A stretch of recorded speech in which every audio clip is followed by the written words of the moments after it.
Mr. Harris liked trains. He was afraid of aeroplanes and didn't like buses. But trains, they were big and noisy and exciting. When he was a boy of 10, he liked trains. Now he was a man of 50, and he still liked trains. So he was a happy man on the night of the 14th of September. He was on the night train from Helsinki to Oulu in Finland, and he had 10 hours in front of him. "I've got a book and my newspaper," he thought, "and there's a good restaurant on the train. And then I've got 2 weeks' holiday with my Finnish friends in Oulu." There weren't many people on the train, and nobody came into Mr. Harris's carriage. He was happy about that. Most people on the train slept through the night, but Mr. Harris liked to look out of the window and to read and think. After dinner in the restaurant, Mr. Harris came back to his carriage and sat in his seat next to the window.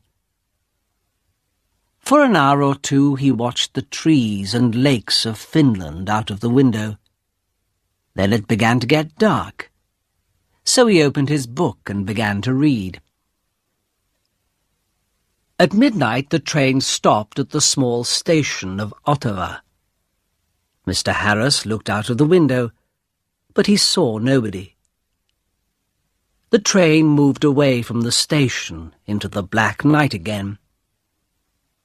Then the door of Mr. Harris's carriage opened, and 2 people came in, a young man and a young woman.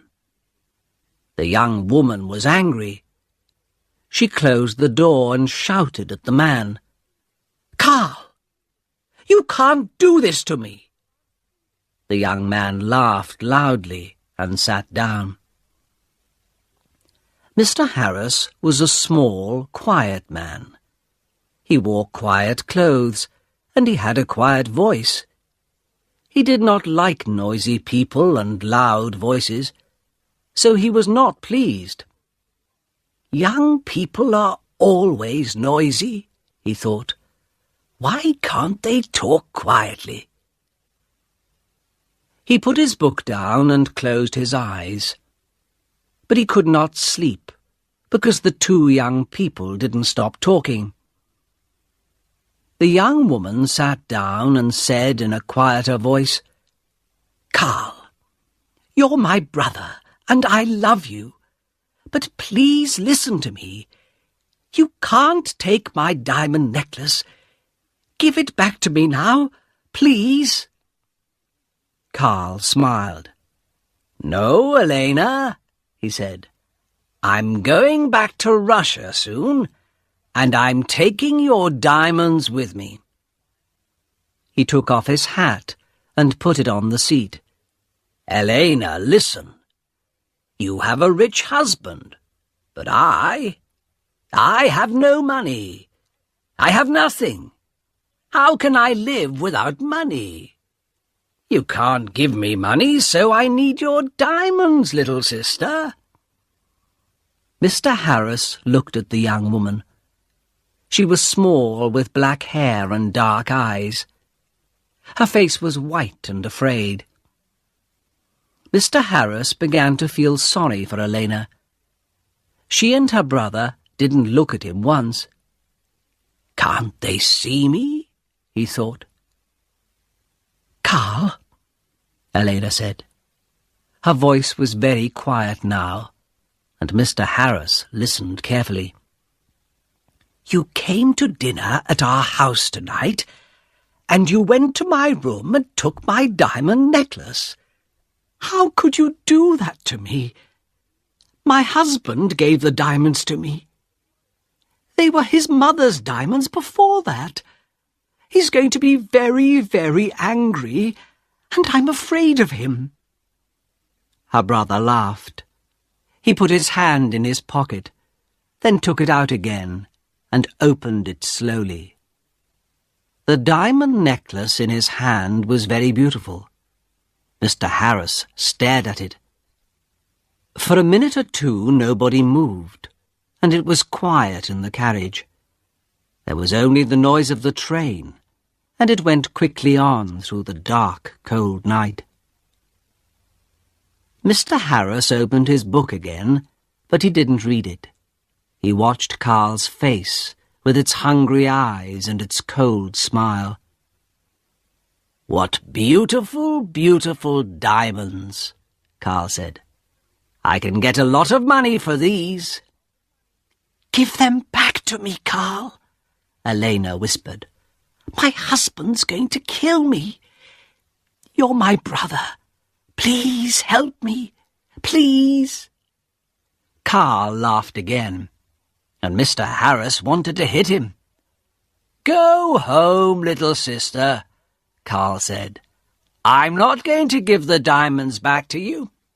Go home to your angry husband." Suddenly, there was a knife in the young woman's hand, a long, bright knife. Mr. Harris watched with his mouth open. He couldn't speak or move. "Give the diamonds back to me," Elena cried, "or I'm going to kill you." Her hand on the knife was white. Carl laughed and laughed. "What a sister," he said. "What a kind, sweet sister. No, they're my diamonds now. Put your knife away, little sister." But the knife in the white hand moved quickly, up, then down. There was a long, terrible cry, and Carl's body fell slowly onto the seat. The colour of the seat began to change to red, and the diamond necklace fell from Carl's hand onto the floor. Elena's face was white. "Oh, no," she whispered.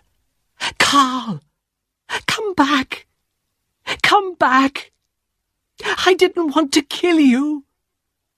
But Carl didn't answer, and the red blood ran slowly over the floor.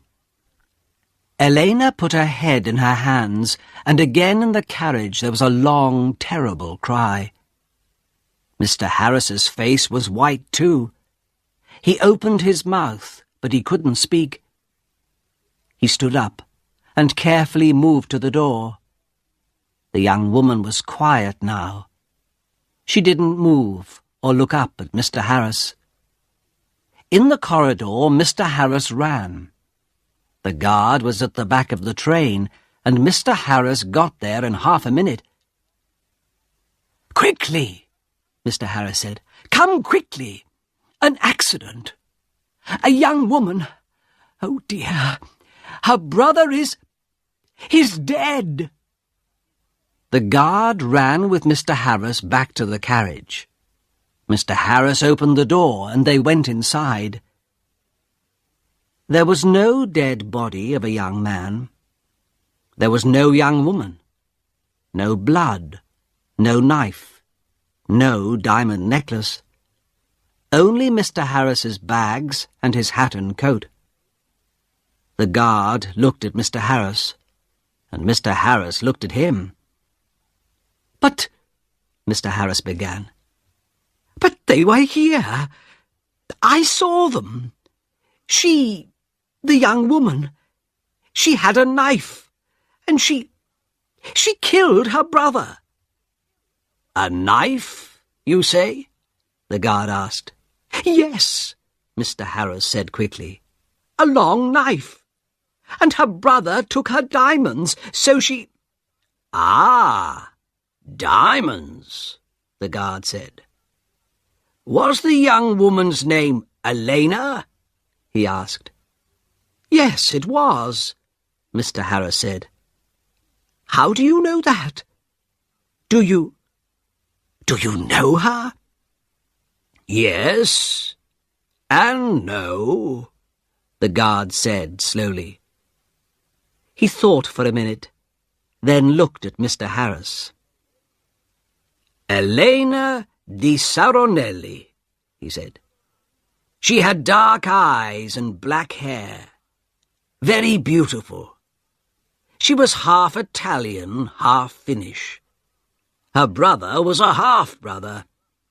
They had the same father, but his mother was Russian, I think. Was? Had? Mr. Harris stared at the guard. But she, Elena, she's alive. And where is she? Oh, no, said the guard. Elena di Saronelli died about 80 years ago. After she killed her brother with a knife, she jumped off the train and died at once. It was near here, I think. He looked out of the window into the night. Mr. Harris's face was very white again. 80 years ago? He whispered. What are you saying? Was she and her brother? But I saw them. Yes, that's right, the guard said. You saw them, but they're not alive. They're ghosts. They often come on the night train at this time in September. I never see them, but somebody saw them last year. A man and his wife. They were very unhappy about it. But what can I do? I can't stop Elena and Carl coming on the train. The guard looked at Mr. Harris's white face. You need a drink, he said. Come and have a vodka with me. Mr. Harris didn't usually drink vodka, but he felt afraid. When he closed his eyes, he could see again Elena's long knife, and could hear her terrible cry. So he went with the guard to the back of the train. After the vodka, Mr. Harris felt better. He didn't want to sleep, and the guard was happy to talk. So Mr. Harris stayed with the guard and didn't go back to his carriage. Yes, the guard said. It's a famous story. I don't remember it all. It happened a long time ago, of course. Elena's father was a famous man here in Finland. He was very rich once, but he had 3 or 4 wives and about 8 children. And he liked the good things of life, so there wasn't much money for the children. Carl, the oldest son, was a bad man, people say. He wanted an easy life and money in his hand all the time. The train hurried on to Oulu through the black night, and the guard drank some more vodka. Now, Elena, he said, she didn't have an easy life with those 3 difficult men. Her father, her brother, her husband. One year she visited her mother's family in Italy, and there she met her husband, Di Saronelli. He was rich, but he wasn't a kind man. They came back to Finland, and Carl often visited their house. He wanted money from his sister's rich husband. Elena loved her brother and gave him some money, but Di Saronelli didn't like Carl and was angry with Elena. He stopped giving her money, and after that, well, you know the story now. Yes, Mr. Harris said.